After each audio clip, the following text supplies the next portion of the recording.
نحمده ونصلي ونسلم على رسوله الكريم أما بعد فأعوذ بالله من الشيطان الرجيم بسم الله الرحمن الرحيم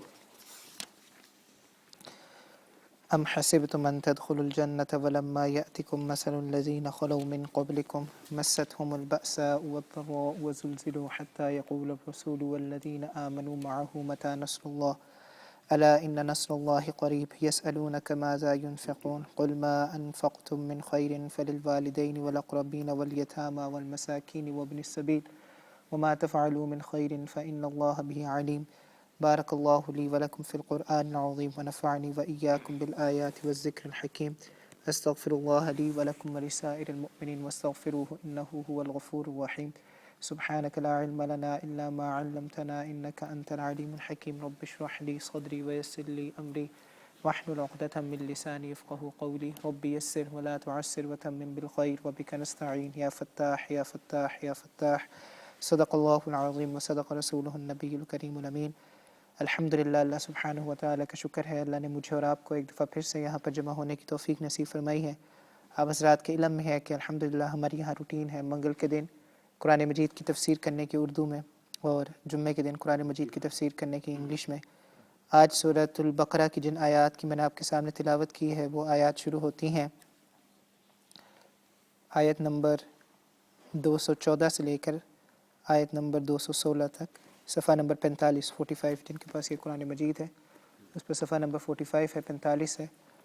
قرآن مجید کی جو سورۃ البقرہ کی جو آیت ہے from verse number 214 to verse number 216 ہے، جس کے آج ہم انشاءاللہ تفسیر کرنے کی کوشش کریں گے، ان کو سمجھنے کی کوشش کریں گے۔ اللہ سے دعا ہے کہ ہم سب کا یہاں پر جمع ہونا اللہ سبحانہ و تعالیٰ اپنی بارگاہ میں قبول و منظور فرمائے۔ جو کچھ ہم سمجھنے کی کوشش کریں اللہ ہمیں اس کو عمل میں لے کر آنے کی توفیق نصیب فرمائے۔ اللہ سبحانہ و تعالیٰ سے دعا ہے کہ اللہ اس سلسلے کو ہم سب کے جنت میں داخلے کا ذریعہ بنائے، اور جتنی بھی امت ہے اس کے لیے ہدایت کا سرچشمہ بنائے۔ ہم زندہ رہے نہ رہے، اللہ سبحانہ و تعالیٰ اس سلسلے کو تا قیامت اس مسجد میں قائم و دائم رکھے انشاءاللہ۔ آپ سب حضرات کے سامنے ہے، پچھلے درس کے اندر تفسیر کے اندر بات گزری تھی، یہ بتایا جا رہا تھا کہ جو کافر لوگ ہیں جو اللہ کو نہیں مانتے یا جو منافقین ہیں، ہمیشہ سے ان کا طریقہ کار یہ رہا ہے کہ جب حق کی بات آتی ہے، جب اللہ کی طرف سے کوئی بھی بات آتی ہے تو اس میں کنفیوژنس کریٹ کرتے ہیں، اس میں وہ اختلافات کرتے ہیں، ہمیشہ وہ ڈس ایگری کرتے ہیں اس کے ساتھ، اس کو کبھی مانتے نہیں ہیں، اس میں کنفیوژنس کریٹ کرتے ہیں، اس کو مینیپولیٹ کرنے کی کوشش کرتے ہیں، اس کو مولڈ کرنے کی کوشش کرتے ہیں اپنی خواہشات کے مطابق۔ اور وہ لوگ جو اللہ کے احکامات پر چلتے ہیں ہمیشہ ان کے لیے مشکلات ہوتی ہے، ہرڈلز ہوتی ہیں، تکالیف ہوتی ہے، ڈیفیکلٹیز ان کے راستے میں آتی ہیں۔ یہ ایک ایسا سلسلہ ہے جو ہمیشہ سے چل رہا ہے۔ جو اللہ کو نہیں مانتے وہ ہمیشہ سے کنفیوژنس کریٹ کرتے ہیں، جو اللہ کو مانتے ہیں ان کے لیے وہ ہرڈلز کریٹ کرتے ہیں۔ یہ ہمیشہ سے ایک سلسلہ چلتا جا رہا ہے۔ اللہ نے آخری آیات میں ہمیں تلقین کی تھی، نصیحت کی تھی، ایڈوائز کیا تھا، سجیسٹ کیا تھا، ریکمینڈ کیا تھا کہ ہم یہ کیا کریں کہ جیسے منافقین ہے یا مشرکین ہیں یا ڈس بلیورز ہیں یا ہپوکریٹس ہیں، جیسے وہ اپنے بڑوں کی مانتے ہوئے، اپنے فادرز کی مانتے ہوئے وہ ہمیشہ سے کنفیوژنس کریٹ کرتے آئے ہیں اور آج بھی وہ کنفیوژنس کریٹ کر رہے ہیں، اسی طرح جو لوگ اللہ کو ماننے والے ہیں وہ انبیاء، صلحاء، اولیاء کی طرح ہمیشہ ان چیزوں پر صبر کریں اور زیادہ سے زیادہ اللہ کی اطاعت کرنے والے بن جائیں۔ یہ پیچھے سلسلہ چل رہا تھا۔ آج کی آیات میں اللہ سبحانہ و تعالیٰ وہیں سے وہ سلسلہ آگے لے کے جا رہے ہیں کہ جو ہم لوگ ہیں جو اپنے آپ کو ایمان والے کہتے ہیں، جب وہ حق کے راستے پہ چلتے ہیں، ان کے راستے میں تکلیف آتی ہے تو ان کو صبر کا مظاہرہ کرنا چاہیے، پیشنس کا مظاہرہ کرنا چاہیے، ٹالرنس کا مظاہرہ کرنا چاہیے۔ یہ جو ہم نے سارا کچھ کرنا ہے اس کا ہمیں فائدہ کیا ہوگا؟ اللہ یہ بتا رہے ہیں کہ اگر آپ کو یہ صبر کرنا پڑے گا، آپ کو تکلیف برداشت کرنی پڑے گی، آپ کو پیشنس کا مظاہرہ کرنا پڑے گا، ٹالرنس کا مظاہرہ کرنے کا، تو اس کا کیا فائدہ کیا ہوگا؟ تو آیت کا ترجمہ دیکھیں، آپ کو سمجھ میں اب آ جائے گا۔ ام حسبتم ان تدخلوا الجنۃ ولما یأتکم، کیا تم لوگوں نے یہ گمان کر لیا ہے، کیا تمہارا یہ خیال ہے، کیا تم یہ سوچتے ہو کہ تم جنت میں چلے جاؤ گے؟ ولما یأتکم مثل الذین خلوا من قبلکم، حالانکہ حال یہ ہے کہ تم تک پرانے لوگوں کی خبریں آ چکی ہیں۔ تم یہ سمجھتے ہو کہ تم جنت میں چلے جاؤ گے جبکہ تم لوگوں کے پاس پرانے لوگوں کے جو لوگ پاسٹ میں گزرے ہیں، پیپل آف دا پاسٹ، ان کے اوپر کیا کیا گزری ہے، ان پر کیا کیا حالات ہیں، ان پر کیا کیا سچویشنز ہیں، ان کو کن کن تکالیف کا سامنا کرنا پڑا، what they went through in their own times، ان کو کن کن چیزوں کا سامنا کرنا پڑا۔ اللہ فرماتے تم سمجھتے ہو کہ تم جنت میں چلے جاؤ گے جبکہ تمہیں پتہ ہے کہ پرانے لوگوں کے ساتھ کیا کیا ہوا، ان کو کن کن مشکلات کا سامنا کرنا پڑا۔ پھر اللہ فرماتے ہیں کہ مستهم البأساء والضراء وزلزلوا حتى يقول الرسول والذين آمنوا معه متى نصر الله۔ اللہ کہتے ہیں ہم نے ان کو آزمایا، جھنجھوڑا، وزلزلوا، زلزلے کا مطلب آپ کو پتہ ہے نا، زلزلہ کسی کہتے ہیں، ارتھ کویک جس کو انگلش میں کہتے ہیں۔ زلزلے میں کیا ہوتا ہے؟ آپ کو شیک کیا جاتا ہے نا، آپ کو جھنجھوڑا جاتا ہے۔ اللہ کہتے ہیں مستہم البأساء، ان کو تنگیوں میں ڈالا، والضراء، تکلیفوں میں، ضرر اردو کا لفظ ہے، ضرر تکلیف، ضرر کہتے ہیں۔ مسجد زرار آپ جانتے ہیں، مسجد زرار قرآن میں اس کا ذکر آتا ہے، تکلیف دینے والی، اذیت دینے والی مسجد۔ ضرر کہتے ہیں تکلیف کو، بأسا کہتے ہیں تنگی کو، مشکل کو، مصیبت کو، ہارڈ شپس کو۔ تو اللہ فرماتے ہیں کہ میں نے ان کو ٹیسٹ میں ڈالا، میں نے ان کو ٹرائلز اینڈ ٹریبولیشنز میں ڈالا، میں نے ان کو مشکلات میں ڈالا، مصیبتوں میں ڈالا، وزلزلوا، اور اس کے بعد اللہ کہتے ہیں میں نے ان کو ہلایا، اچھی طرح سے شیک کیا، یعنی مشکلوں میں ڈال کر ان کو اچھی طرح سے شیک کیا، اتنا ان کو آزمایا، اتنا ان کا ٹیسٹ لیا، اتنا ان کو ساتھ مصیبت کا معاملہ کیا، یہاں تک کہ رسول جو ان کے زمانے میں انبیاء تھے، جو انبیاء تھے، پیغمبر تھے ان کے زمانے میں، رسول تھے، جو پروفٹس تھے، جو میسنجر تھے، والذین آمنوا معہ، اور جو بلیورز تھے ان کے زمانے میں، ان کو اتنی تکلیفوں میں ڈالا، اتنی مشکلات میں ڈالا کہ اس زمانے کے لوگ جو مسلمان تھے اور اس زمانے کے انبیاء، انہوں نے کہا متی نصر اللہ، اللہ کی مدد کب آئے گی؟ اتنی تکلیفوں میں ان کو ڈال دیا کہ جو انبیاء ہے یہاں تک کہ وہ بھی کہہ رہے ہیں کہ اللہ کی مدد اب کب آئے گی؟ الا ان نصر اللہ قریب، اللہ فرما رہے ہیں کہ یاد رکھو میری مدد بہت قریب ہے، میری مدد، میری طرف سے جو تمہیں ہیلپ آنی ہے وہ بہت زیادہ قریب ہے، انشاءاللہ وہ ان قریب تمہیں مل جائے گی۔ اب اس آیت کے اندر صرف 2 باتیں سمجھنی ہیں، صرف 2 باتیں، اس کے بعد ہم اگلی آیت پہ چلیں گے انشاءاللہ، مختصر آدھا گھنٹہ انشاءاللہ 9:15 بجے تک ختم کر دیں گے اسے۔ 2 باتیں یہاں پہ سمجھنی ہے۔ پہلی بات کہ اللہ فرما رہے ہیں کہ جب آپ کو حق کے راستے میں، جب آپ انبیاء کی مان کے چلنے والے ہو، اس راستے میں آپ کو تکلیف کا سامنا کرنا پڑے تو کیا کرو؟ جیسے آپ کے آباء و اجداد نے کیا، جیسے آپ کے فور فادرز نے کیا، وہ آپ کو کرنا چاہیے۔ وہ کیا ہے؟ صبر۔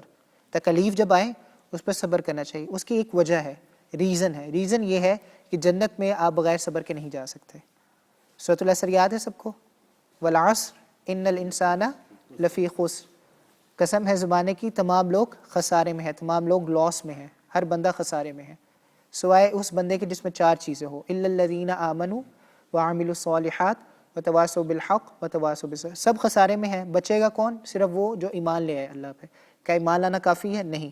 عاملوا الصالحات، ایمان کے ساتھ ساتھ نیک کام بھی کرے، کیا یہ دونوں چیزیں کافی ہیں؟ نہیں۔ وتواصوا بالحق، لوگوں کو حق کی طرف بلائے، لوگوں کو اللہ کی طرف بلائے، کیا یہ 3 کام کافی ہے؟ ایمان لے آئے، نیک اعمال کر لیں، حق کی طرف لوگوں کو بلانا شروع کر دیں، کیا کافی ہے؟ نہیں۔ وتواصوا بالصبر، صبر بھی کرنا پڑے گا۔ جب بھی آپ حق کی طرف بلائیں گے تکلیف آئیں گی، یہ قاعدہ ہے، رولز اینڈ ریگولیشنز ہے، اللہ کا پرنسپل ہے، اللہ کا لاء ہے، اللہ کی سنت ہے۔ جب بھی آپ لوگوں کو حق کی طرف بلائیں گے تکلیف آئیں گی، ان تکلیف پہ اگر آپ صبر کریں گے تب بھی آپ جنت میں جا سکتے ہیں۔ اب آپ لوگ مجھے یہ سوال کر سکتے ہیں کہ مولانا ہم نے بہت زیادہ احادیث اور قرآنی آیات میں یا قرآن واقعات میں ہم نے سنا ہے کہ ایک بندہ بہت گناہگار ہوتا ہے، کچھ بھی نہیں کرتا ساری عمر، ایک عورت بہت گناہگار ہوتی ہے، کچھ بھی نہیں کرتی ساری عمر، ایک کتے کو مرنے سے پہلے پانی پلا دیتی ہے، اللہ اس پر اس کی مغفرت کر دیتے ہیں۔ اس نے تو نہ ساری عمر صبر کیا، اس نے تو نہ ساری عمر ایمان لے کر آئی، نہ اعمال اس نے نیک کیے، اس نے تو صبر بھی نہیں کیا، وہ جنت میں کیسی چلی جائے گی؟ اس نے تو ساری عمر غلط کام کیے۔ تو یاد رکھیے گا، ایک تو اس کا جواب ہے کہ وہ اللہ کا معاملہ ہے، اللہ کا فیصلہ، میں اور آپ اس میں انٹرفیئر نہیں کر سکتے، یا ہم اللہ کو کویسچن نہیں کر سکتے۔ اللہ کا جس کا دل چاہے گا اللہ معاف کر دیں گے۔ اللہ قرآن میں کہتے ہیں ان اللہ لا یغفر ان یشرک بہ ویغفر ما دون ذلک لمن یشاء، میں شرک تو معاف نہیں کروں گا، اس کے علاوہ جو میرا دل چاہے گا میں معاف کر دوں۔ اللہ بادشاہ ہے، اللہ کس کو بخشے کس کو پکڑے اس کا اختیار مجھے آپ کو نہیں ہے، اللہ جو چاہے کر سکتے ہیں۔ دوسری بات یہ ہے کہ مفسرین نے لکھا ہے ایک تکلیف وہ ہے جو میں اور آپ، ہم سب مسلمان برابری کے طور پر ہم سب ایکول ہیں اس تکلیف کو برداشت کرنے میں، ہم سب اس کو برداشت کرتے ہیں۔ آپ سمجھ لیں کہ اس کو کہا جا سکتا ہے کہ یہ انیویٹیبل ہے، یہ آپ کے ساتھ ہوتی ہی ہوتی ہے۔ ایک تکلیف آپ کے ساتھ ایسی ہے، ایک ہارڈشپ آپ کے ساتھ ایسی ہے جو لگی ہوئی ہے۔ جب آپ مسلمان ہوتے ہیں، لا الہ الا اللہ محمد رسول اللہ کہتے ہیں، تو ایک تکلیف اور ایک مشقت، ایک سٹرگل، ایک سٹرائیو کرنا آپ کے ساتھ ایسا جڑ جاتا ہے کہ وہ ایک کنٹینیو پروسیس ہے اور آپ کو وہ لگا رہتا ہے آپ کے ساتھ۔ وہ کیا ہے کہ آپ کے اندر شیطان ہے، آپ کی رگوں میں شیطان خون کی طرح، نبی صلی اللہ علیہ وسلم نے کہا نا کہ آپ کی رگوں میں، آپ کی وینز میں شیطان بلڈ کی طرح دوڑتا ہے، یہ نبی صلی اللہ علیہ وسلم کی حدیث ہے کہ آپ کی رگوں میں شیطان بلڈ کی طرح دوڑتا ہے۔ تو آپ کو مقابلہ کرنا ہے اپنے شیطان کے ساتھ، آپ کا نفس، تو ایک سٹرگل ہے، ایک سٹرائیو ہے جس میں آپ کو صبر بھی کرنا پڑتا ہے۔ آپ کا دل چاہتا ہے کچھ کرنے کو لیکن وہ اللہ کے حکم کے خلاف ہے، تو آپ کیا کرتے ہیں؟ آپ کا دل چاہتا ہے میں پیسے کماؤں، آپ کا دل چاہتا ہے میں سود کا کاروبار کروں، آپ کا دل چاہتا ہے میں شراب بیچوں تاکہ میرے پاس زیادہ سے زیادہ پیسے ہو، لیکن آپ کے سامنے اللہ کا حکم آ جاتا ہے تو آپ کیا کرتے ہیں؟ صبر کر لیتے ہیں اپنی خواہشات۔ تو یہ جو صبر کرنا ہے یہ تو ہر مسلمان کے ساتھ ہے، اور ہر مسلمان اگر اس طرح کا صبر کرے گا، شیطان کو ہراتا رہے گا، اپنے اندر جو اس کے شیطان ہے اس کو ہراتا رہے گا، اس صبر کا مظاہرہ کرتا رہے گا، تو انشاءاللہ وہ جنت میں چلا جائے گا انشاءاللہ۔ یہ ایک ایسی چیز ہے جو ہر مسلمان کو کرنی ہی کرنی ہے۔ اس میں کوئی یہ نہیں ہے کہ اس میں کوئی سٹیپس بنے ہیں یا اس میں کوئی سٹیجز بنی ہوئی ہے کہ اچھا اس مسلمان کو تو یہ تکلیف برداشت کرنی ہے، اس کو نہیں کرنی، اس کو کرنی ہے، اس کو نہیں کرنی۔ ہر مسلمان جو شخص لا الہ الا اللہ کہہ کے اسلام کے فولڈ میں داخل ہو جاتا ہے، اس کو اپنے شیطان کے ساتھ مقابلہ کرنا پڑتا ہے۔ تو اس صبر کا مظاہرہ تو ہر مسلمان کو کرنا پڑتا ہے، اسی بنیاد پر اللہ نے اس سے جنت کا وعدہ کیا ہے۔ لیکن ایک دوسری بات، ایک تو ہے جنت پہ جانا، لیکن جنت کے بھی مختلف درجات ہیں، جنت کے بھی مختلف درجات۔ اس لیے نبی صلی اللہ علیہ وآلہ وسلم نے فرمایا کہ ہم جب بھی جنت کے بارے میں اللہ سے مانگے کہ یا اللہ ہمیں جنت دے، تو خالی یہ نہ کہے کہ ہمیں جنت دے، کیا کہیں؟ ہمیں جنت الفردوس دے۔ جنت الفردوس کیا ہے؟ ہائیسٹ لیول ہے نا جنت کا۔ تو جنت میں تو جانا ایک الگ بات ہے، لیکن جنت میں ہر بندہ جو اس تکلیف سے گزرتا ہے، شیطان اس کو کہتا ہے یہ کر، اور وہ کام نہیں کرتا کیونکہ اللہ نے اس کو منع کیا ہے، وہ انشاءاللہ جنت میں تو چلا جائے گا۔ لیکن جو زیادہ تکلیف برداشت کرے گا، جو زیادہ مصیبتیں برداشت کرے گا، جو زیادہ مشقتیں برداشت کرے گا، اس کا لیول پھر بڑھ جائے گا۔ پھر جنت کی جو مختلف لیول ہے اس کے لحاظ سے اللہ اس کو پلیس کرتے جائیں گے۔ لیکن ایک بات جو اللہ ہمیں یہاں پہ سمجھا رہے ہیں وہ یہ ہے کہ کیا تمہارا خیال یہ ہے کہ تم جنت میں چلے جاؤ گے بغیر صبر کا مظاہرہ کیے ہوئے؟ نہیں جا سکتے۔ جنت میں اگر جانا ہے تو صبر کا مظاہرہ، پیشنس کا مظاہرہ کرنا پڑے گا، ادروائز آپ جنت میں نہیں جا سکتے۔ اب صبر دو طرح کا ہے، ایک صبر تو وہ ہے جو ہم سب کو کرنا پڑتا ہے مسلمان ہونے کی بحیثیت سے، اس کی بنیاد پر انشاءاللہ ہم جنت میں چلے جائیں گے۔ ایک صبر وہ ہے جو انبیاء نے کیا، جو صلحاء نے کیا، جو اولیاء نے کیا۔ نبی صلی اللہ علیہ وآلہ وسلم کی حدیث آتی ہے کہ سب سے زیادہ مشقت، سب سے زیادہ تکلیف، سب سے زیادہ ہارڈ شپس انبیاء پہ ڈالی جاتی ہیں، اور اس کے بعد جو ان کے قریب تر ہوتے چلے جاتے ہیں۔ ہم انبیاء کے لیول تو اٹین نہیں کر سکتے، انبیاء کے لیول تک تو نہیں جا سکتے، لیکن جتنا جتنا ہم انبیاء کو فالو کرتے جائیں گے اتنا اتنا ان کے قریب ہوتے جائیں گے۔ آپ اگر اپنے زمانے میں نظر دوڑائیں، آپ کے زمانے میں وہ لوگ جو انبیاء کے جتنے جتنے قریب ہوتے ہیں، جو باقی دنیا کے لوگ ہیں، وہ ان سے اتنے زیادہ ہی کترانا شروع کر دیتے ہیں، ان کو اتنا ہی ناپسند کرنا شروع کر دیتے ہیں۔ اگر آپ دیکھیں آج کل کی دنیا کے اندر بھی، میں عام لوگوں کی بات کروں، دین پسند لوگوں کی بات نہیں کر رہا، دین پسند لوگ تو اوبویسلی دیندار بندے کو پسند کریں گے، لیکن ایک عام دنیاوی بندہ ہے جس کا دھیان زیادہ دنیا میں ہوتا ہے، یا ہم کافر کی بات کر لیں، یا ہم ایسے شخص کی بات کر لیں جو اللہ پر پوری طرح سے یقین نہیں رکھتا، جو منافق ہے، جب بھی وہ کسی اللہ والے کو دیکھتا تو وہ اس کی گیدرنگ میں نہیں بیٹھتا۔ کہ بڑی اچھی ہمیں یہاں بھی مثال دی تھی، ایک عالم آئے تھے پاکستان سے، مجھے ان کا نام بھول گیا ہے، انہوں نے بہت اچھی مثال دی تھی۔ انہوں نے کہا تھا ایک دل کے اندر یا اللہ رہے گا یا شیطان رہے گا، یہ کو ایگزسٹ نہیں کر سکتا۔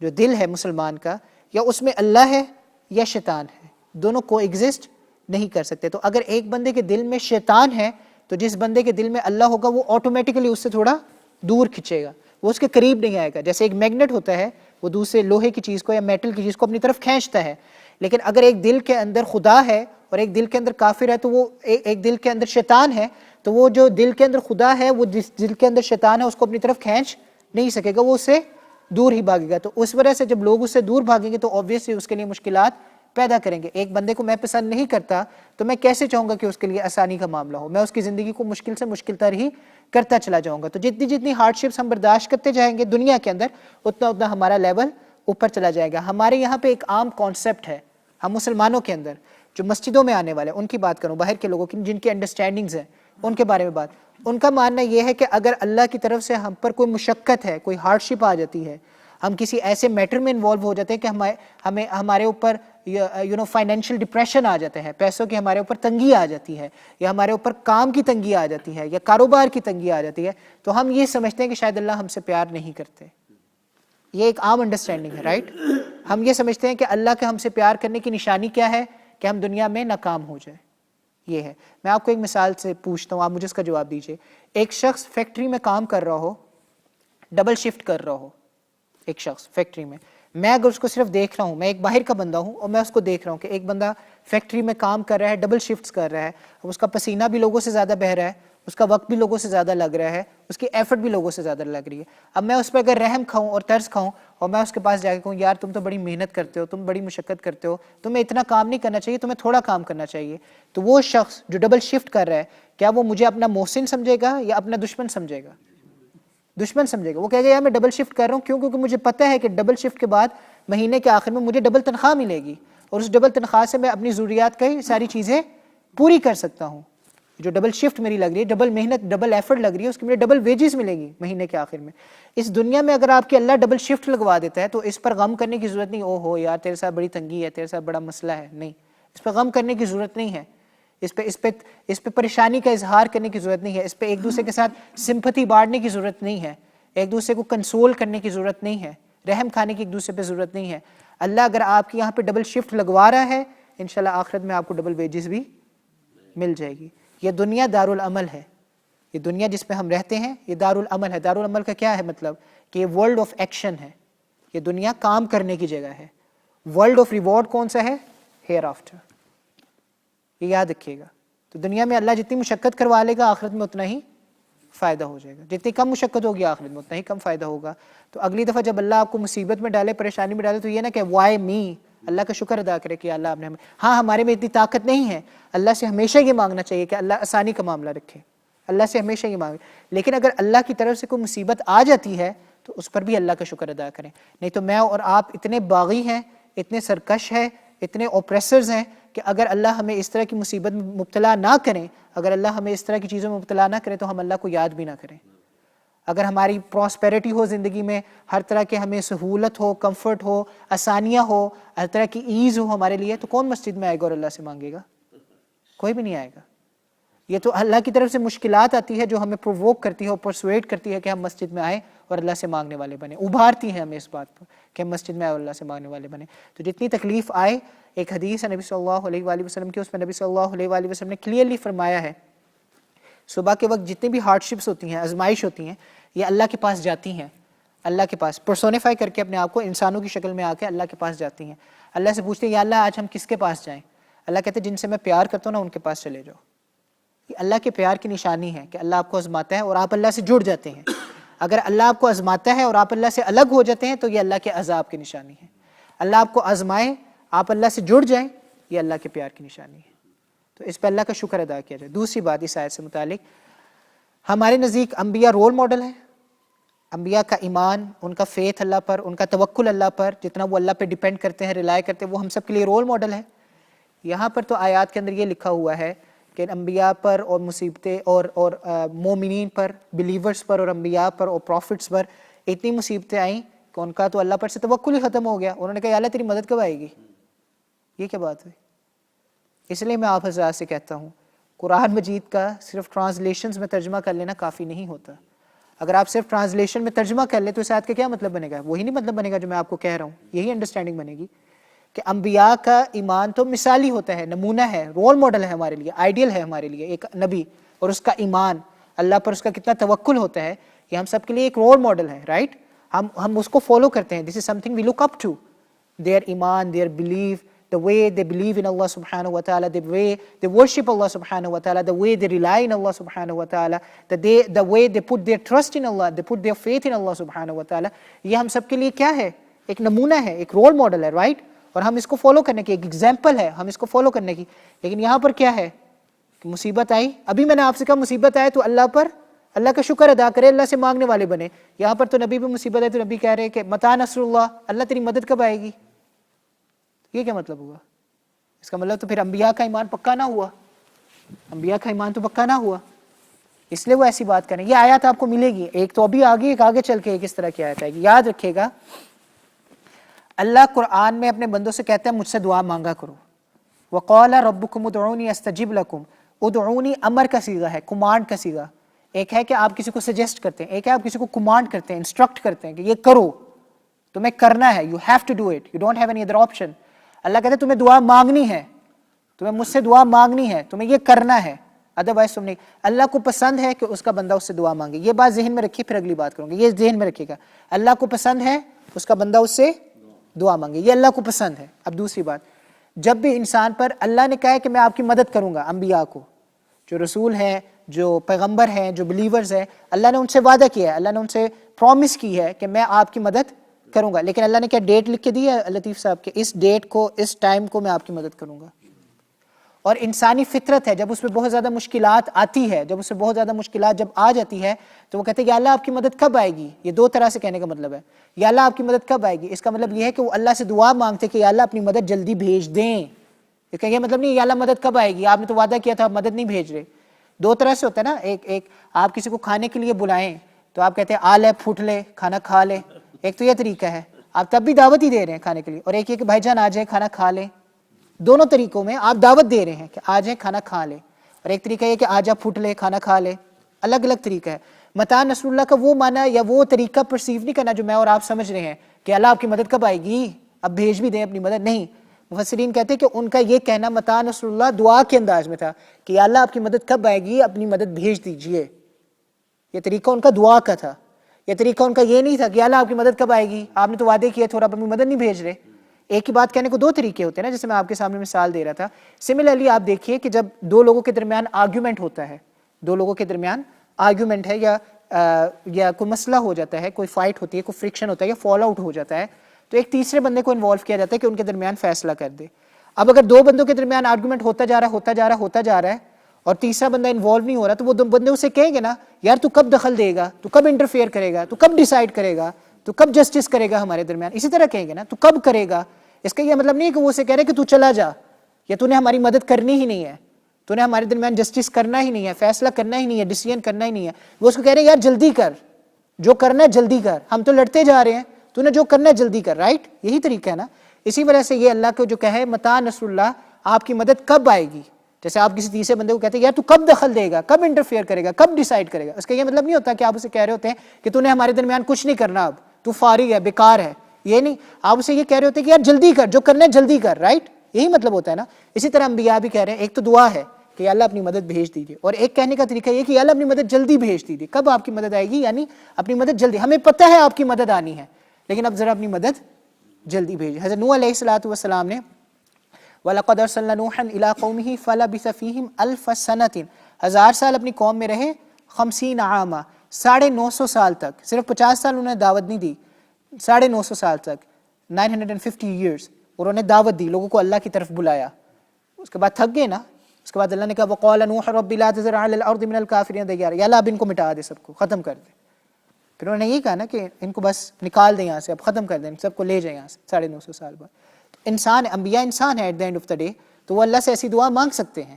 یہ ایک طریقہ ہے. اس کی وجہ سے میں نے اور آپ نے یہ نہیں سمجھنا کہ ان کا ایمان اللہ پہ نہیں تھا, یا ان کے ایمان میں کوئی کمزوری تھی, یا ان کا ایمان ویک تھا. نہیں, وہ اللہ سے کہنے جلدی مدد بھیج دی. تو یہ دو باتیں سمجھ میں آ گئی. ایک تو یہ کہ جنت میں ہم صبر کے بغیر نہیں جا. دوسرا یہ کہ انبیاء کا یہ کہہ دینا ان کے ایمان کو کانٹراڈکٹ نہیں کرتا, یا ان کے ایمان کے خلاف نہیں ہے, بلکہ یہ اللہ سے مانگنے کا طریقہ ہے. اور اللہ کو پسند ہے, میں نے جیسے آپ کو بتایا کہ انسان اس سے دعا مانگے. تو اگر آپ مصیبت میں ہیں, وہ پریشانی بڑھتی جا رہی ہے, تو ضرور اللہ سے دعا مانگے کہ اللہ اپنی مدد بھیج دے اور ہماری اس مصیبت کو دور فرما دے. اگلی آیت دیکھ لیجیے, اس کے بعد انشاءاللہ دعا کریں گے.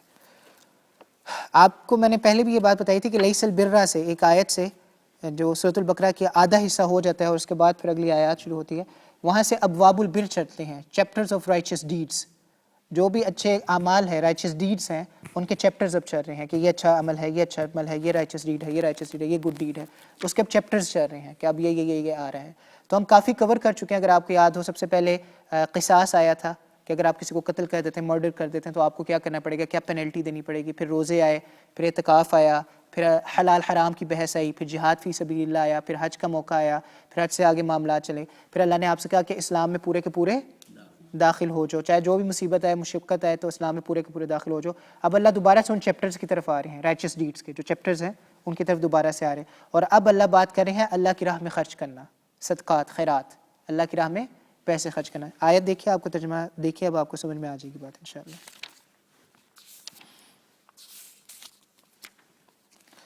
یسألونک ماذا ینفقون, صحابہ آپ سے سوال کرتے ہیں, نبی کے صحابہ, نبی کے کمپیننز آپ سے سوال کرتے ہیں, ماذا ینفقون, ہم کیا خرچ کریں, اللہ کے راستے میں ہم کیا خرچ کریں. قل, آپ فرما دیجئے, ما انفقتم من خیر, جو کچھ بھی تمہارے پاس تمہارے مال میں سے ہیں, جو کچھ بھی تمہارے پاس تمہارے مال میں سے ہیں, اللہ کے راستے میں وہ خرچ کرو. فللوالدین, کس پر خرچ کریں, اپنے والدین پہ, اپنے پیرنٹس پہ خرچ کرو. والاقربین, اپنے ریلیٹیوز پہ, کلوز ریلیٹیوز پہ خرچ کرو, رشتہ داروں پر. والیتامی, یتیموں پہ خرچ کرو, آرفنز پہ. والمساکین, مسکین جو لوگ ہیں جو اپنی غربت کو, اپنی پاورٹی کو کنسیل کرتے ہیں, ظاہر نہیں کرتے. فقیر و مسکین میں یہ فرق ہے, یاد رکھیے گا.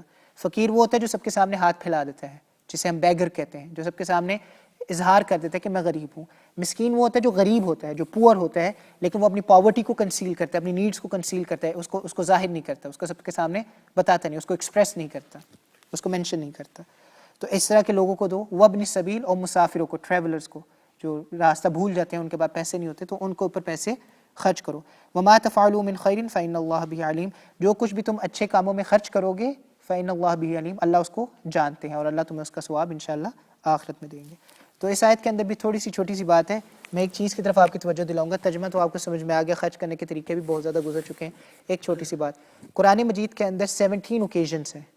کتنے ہیں؟ 17 انسٹنسز ہیں قرآن مجید, پورے قرآن کے اندر 17 ایسے موقع ہیں جہاں پر صحابہ نے نبی صلی اللہ علیہ وآلہ وسلم سے سوال کیا, اور ان سوالوں کو بیان ہی اسی طرح مینشن کر دیا ہے قرآن مجید میں, ایگزیکٹلی اسی طرح مینشن کر دیا. 17 اوکیزنز ہیں جہاں پر صحابہ نے, کمپینینز نے رسول اللہ صلی اللہ علیہ وآلہ وسلم سے سوال کیا, کچھ پوچھا کہ ہمیں بتا دیجئے, اور اسی طرح ان کے سوالوں کو قرآن میں مینشن کر دیا گیا, اور پھر اللہ نے ان کا آنسر دیا.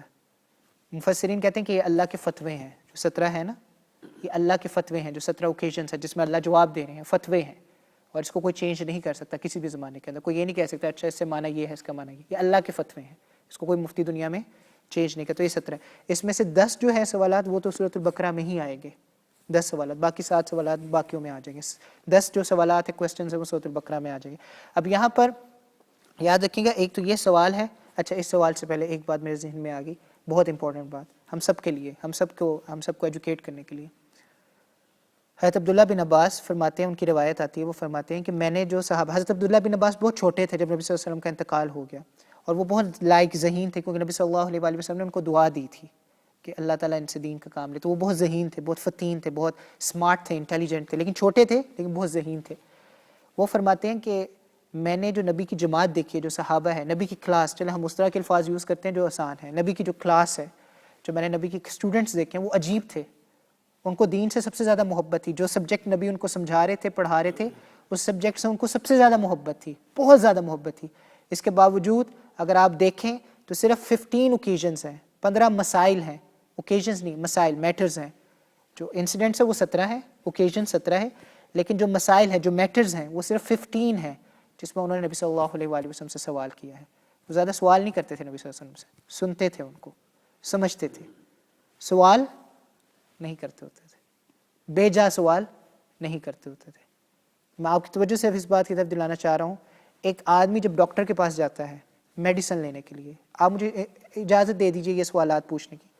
ایک آدمی ڈاکٹر کے پاس جاتا ہے میڈیسن لینے کے لیے, اس کو اعتماد ہے اس ڈاکٹر پہ, بچپن سے اس کے پاس جا رہا ہے اپنا علاج کروانے کے لیے, فیملی ڈاکٹر ہے, وہ اسے کہتا ہے یار مجھے یہ بیماری ہے, وہ اس کو دوائی لکھ کے دے دیتا ہے.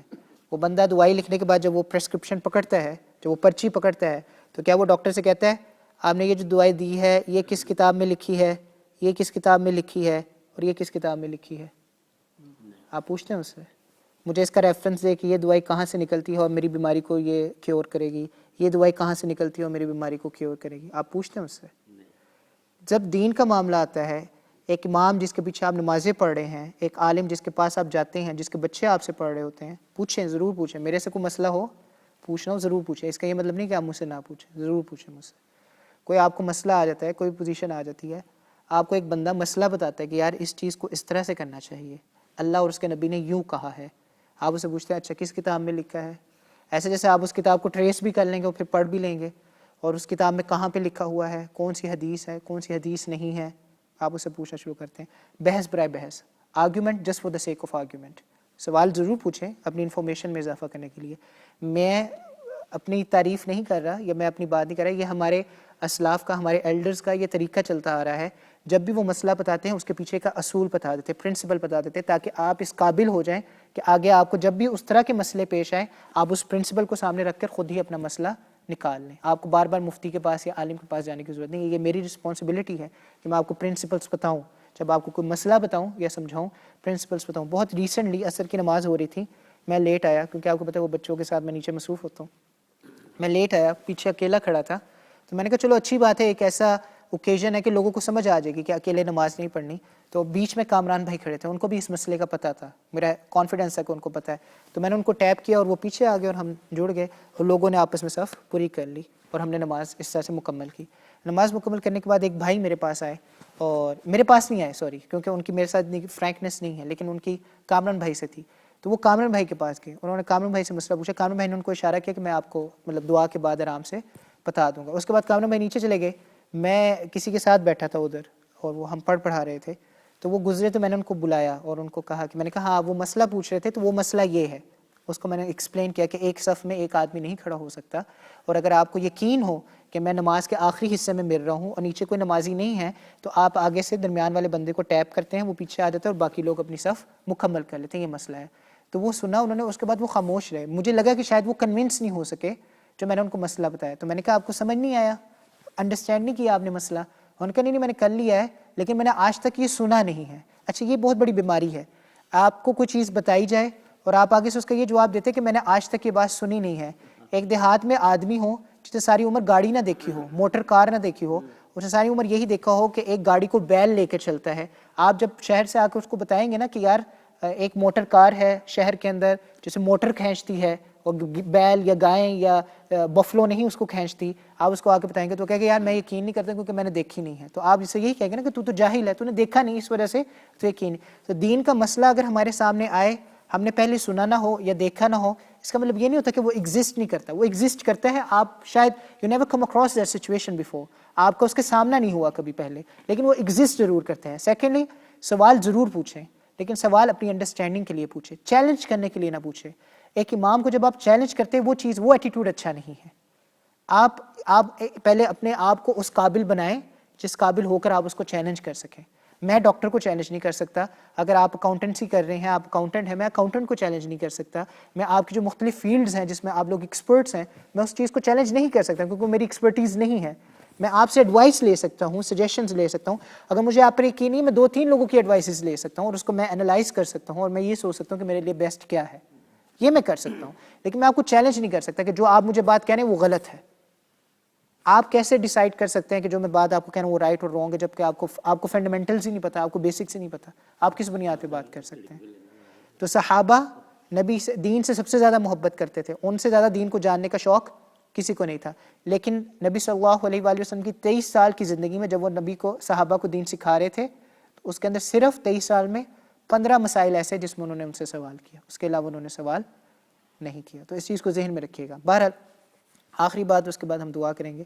یہ جو آیت آپ کے سامنے بھی میں نے پڑھی ہے اور جس کا ترجمہ کی ہے، بعین ہی سیم ایگزیکٹ یہی آیت 3 آیتوں کے بعد آ رہی ہے. یسألونک ماذا ینفقون، ہم کیا خرچ کریں. یہی کویسچن سیم جو ابھی ہم نے پڑھ لیا ہے، یہی سیم کویسچن اللہ دوبارہ سے 3 آیتوں کے بعد مینشن کر رہے ہیں. کیوں؟ قرآن کے بارے میں تو کہا جاتا ہے کہ اس میں کوئی چیز اضافی نہیں ہے، اس میں کوئی چیز ایکسٹرا نہیں ہے. جب ایک دفعہ سوال گزر گیا تو پھر دوسرا سوال کیوں ذکر کر رہے ہیں؟ تو یاد رکھیے کہ سوال ایک ہے لیکن پوچھنے کے طریقے 2 فرق تھے. پہلی دفعہ جب سوال پوچھا تھا تو ایک صحابی ہے، ان کا نام عمر بن جموح ہے، انہوں نے نبی صلی اللہ علیہ وآلہ وسلم سے یہ سوال کیا تھا کہ یا رسول اللہ ما ننفق من اموالنا ونضعنا، کہ ہم اپنے مال میں سے کیا کیا خرچ کریں اور کہاں کہاں خرچ کریں. اپنے مال میں سے کیا خرچ کریں اور کہاں خرچ کریں، کن لوگوں پہ خرچ کریں. پہلی بات. دوسری جب صحابہ اکٹھے ہوئے اور نبی صلی اللہ علیہ وآلہ وسلم سے سوال کیا تو انہوں نے صرف یہ پوچھا کہ یا رسول اللہ ہم اپنے مال میں سے کیا خرچ کریں، کہاں کہاں خرچ کریں یہ نہیں پوچھا. اس لیے اس آیت میں اگر آپ نے یہ نہیں پڑھا کہ اپنے مال میں سے کیا خرچ کرنا ہے، وہ آپ اگلی آیت میں پڑھیں گے، اس آیت میں صرف آپ نے یہ پڑھا ہے کہاں خرچ کرنا ہے. کہاں خرچ کرنا ہے؟ فللوالدین، اپنے والدین پر، والاقربین، اپنے رشتہ داروں پر، والیتامی، یتیموں پر، والمساکین، مسکینوں پر، وابن السبیل، اور مسافروں پر.